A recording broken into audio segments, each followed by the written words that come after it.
यह वही एकमात्र चीज है जिस पर आपको वास्तव में ध्यान केंद्रित करना चाहिए, क्योंकि सच कहें तो बाकी किसी भी चीज पर आपका नियंत्रण नहीं है। आपके पास केवल एक ही तरह का नियंत्रण है। अगर आप उस छोटी रुई की गेंद में बीज डालें, उसमें थोड़ा पानी डालें, उसे धूप दें, तो पौधा उगता है। लेकिन यह अपने आप होता है, आपने इसे होना नहीं बनाया।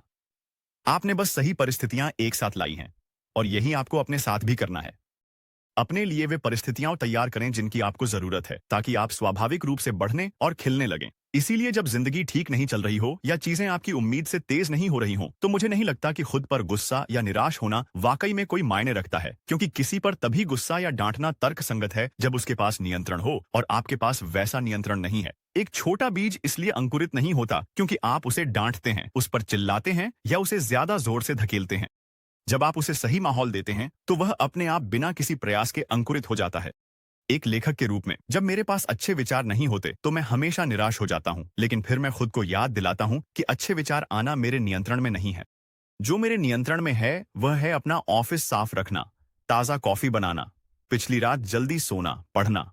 और जब मैं ये सारी चीजें एक साथ करता हूं, तो विचार अपने आप बहने लगते हैं। तो आप क्या मिस कर रहे हैं? जब आप खुद पर गुस्सा होते हैं, तो आप बिल्कुल वैसे ही हास्यास्पद लगते हैं जैसे कोई माली एक उदास छोटे पौधे को डांट रहा हो। और हरे हो जाओ, जल्दी बढ़ो। नहीं, उसे वहां ले जाओ जहां धूप मिलती है, कीड़ों को हटाओ, पानी दो, खाद बदलो। आप वह छोटा पौधा बढ़ना, खिलना, फल देना और अपने भीतर की सारी संभावनाओं को बाहर लाना शुरू कर देंगे, अगर आप खुद को वह सब दें जिसकी आपको अच्छा महसूस करने के लिए जरूरत है। छठा अध्याय इसी बारे में है। कैसे अनुशासन और प्रेरणा वास्तव में सबसे महत्वपूर्ण चीज नहीं है। इससे भी ज्यादा महत्वपूर्ण है कि आप अपने वातावरण के माली बनें। इसे अभी मुफ्त में डाउनलोड करें। मेरी प्रोफाइल के पहले वीडियो में मैं आपको बताऊंगा कि कैसे।